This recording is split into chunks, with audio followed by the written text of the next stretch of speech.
Jeff Nelson here with IXL Real Estate Eastern Shore. I'm seeing sellers running into a problem, and it actually has been going on for quite some time.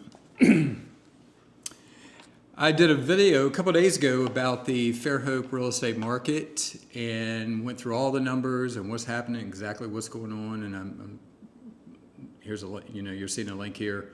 And I said in that video that we're in a seller's market, and it is showing that we're slightly in a seller's market. There's more buyers than there are properties right now, okay? With that being said, I think sometimes that sellers can get a little cocky or overconfident, I should say, and they might, all right, here's the problem. Here's the problem that I'm seeing. The biggest problem that I'm seeing right now is that sellers want to overprice their home. That is a huge no-no if you want to sell your home in any reasonable amount of time, and you're skewing your own numbers when you overprice your home. So a lot of times what I see is that, they'll call a listing agent out and they're really going, for the most part, the sellers are only interested, of course, I've been a seller all my life too, we're only interested in the bottom line and getting the most money, of course. But is it worth sitting on the market and waiting it out and just your listing going stale on the market? So a lot of times when, they'll interview agents, they will go with just the highest bidder, whoever will give them their price. And I believe that's completely wrong. I'm more realistic when I meet with sellers. I really dig down into it, and I try to give them the best possible number right up front. I really don't like overpricing properties, and there are times where I actually tell them to go work with somebody else, but if they're just really unrealistic. However, okay, so I don't like hyperbole, if that's the right word. I don't like hyperbole or pie in the sky figures, so I always like the facts. So I'm going to dive in, jumping into our MLS, and give you proof that sellers are overpricing their homes, even though we have plenty of buyers, okay? So let's dive into it. All right, so what I did, I'm in the MLS here, and today is September 29th, 2024, and I wanted to see how many closings happened in Daphne. This is all about Daphne right here, in the last 30 days. So as you can see right here, there are 82 closings in Daphne in the last 30 days. Now, what my point is here, you see these columns here: original price, list price, sold price. So 3 different prices. All right, this is when it was originally, hence the word, listed at. This particular one, $529.9. All right, this list price, this is the list price that they ended up on, which was $489.9. You can see there's a drop there of about $40,000, okay? And then it sold for that amount too. All right, my point is this: out of the 82 closings, I went through and personally counted every time there was a drop from the list price from the original price. And I came up with, there were 24 price reductions out of the 82 closings. All right, so that is 29% of the listings dropped their price before they found a buyer. Okay? All right, the caveat, it's actually a little worse than that. Because if you take out, I'm going to take out all of the new construction. If you take out the new construction, all these, you see right here, 2024. Because when you write a new contract on a new construction house, the price is what it is. If anything, it goes up because you've added blinds or a refrigerator or updated your flooring or something, but the price never goes down. So I took all the new construction out of those closings, and there were 24 new construction.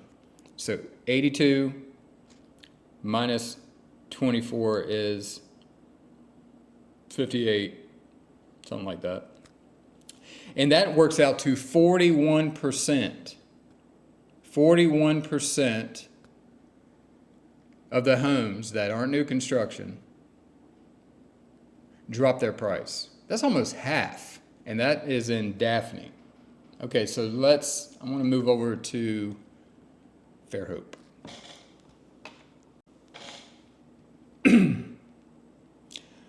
Okay, here we go. So, for the last 30 days, there were 94 closings just in Fairhope. All right? I went through and counted all the differences, all the homes that were different in price, and there were 32 of the 94 that had dropped their price before ending up selling that property. And that makes that number 36%. Okay, let's go back to the new construction thing.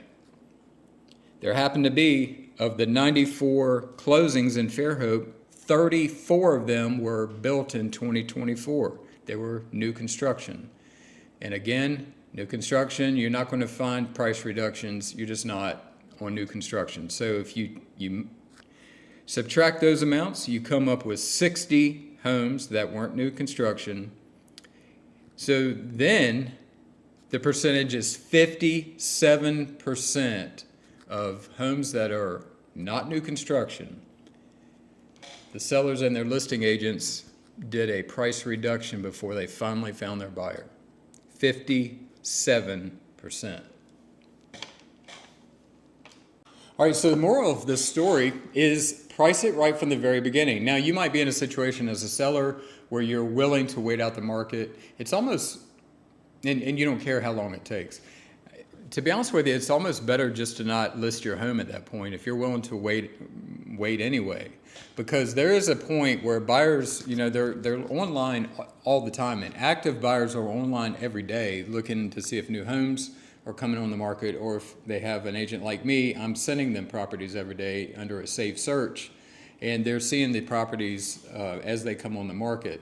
So if they keep seeing your house over and over and over again, and it's not moving, it almost gains a little stigma to it. So I would suggest just holding off if you're willing to wait months. Just hold off on listing it and let numbers get to where you want it to be.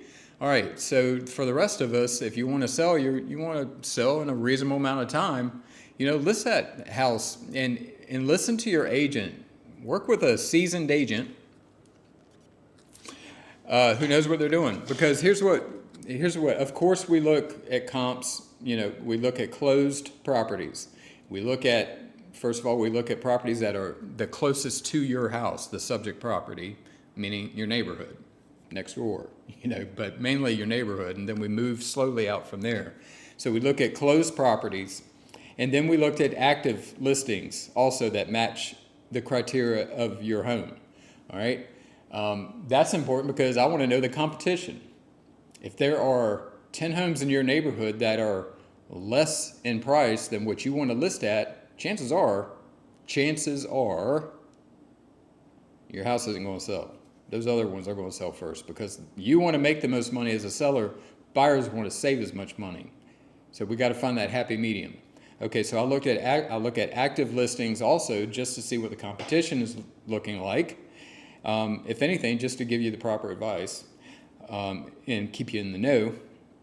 Also, I look at expired listings. I look at expired listings that are similar to the subject property, your house, because I want to know why it didn't sell. Now, it could be the condition of the property.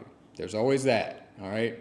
Most of the properties we see around here are in pretty good condition, all right? And then a lot of people take pride in their house on the Eastern Shore, especially, well, all of Baldwin County for the most part. And so I want to know why. The big question is why. We have buyers.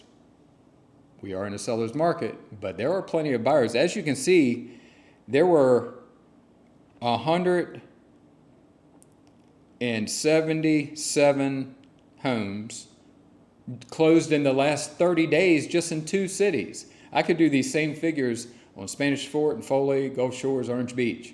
All right, but just those two cities, we had 177 closings in the last 30 days in basically the fall after school started. So, so we have buyers. It's just we need more properties. Need more properties on the market. All right, so the buyers are there. So if you're having to drop your price, probably shouldn't have listed it there to begin with. All right, and let's say there's a surge. Let's say there's a surge in the market for whatever reason. Interest rates go down again. They went down last week. Let's say they go down again. There's a surge in the market and it shoots prices up a little bit. We can always raise. There's nothing wrong with raising the list price, if to meet other comparables in the area. But the key here is to be reasonable. That's the biggest problem I'm seeing with sellers nowadays. I'm Jeff Nelson, IXL Real Estate. If you need help selling your home, you want an honest opinion, all my information is in the description below. Talk to you later.